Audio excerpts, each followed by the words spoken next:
Hello everyone, welcome to Online Help Guide. Today in this video, I'm going to show you how to log into SBI Credit Card account online. So without any further ado, let's get started. First of all, open up a web browser. Now in the search bar, type in www.sbicard.com. After you come across this official page, click on the login button in the top right corner. Here you can choose to log in using mobile number, user ID or card details. In my case, I'm going to use my user ID. Here you'll have to enter your user ID associated with your account.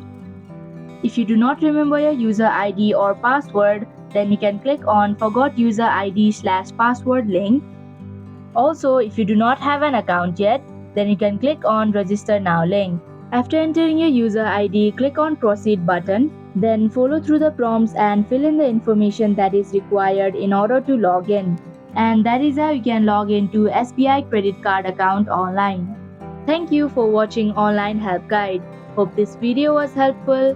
If it was, then hit the like button and comment down if you have any questions or feedback.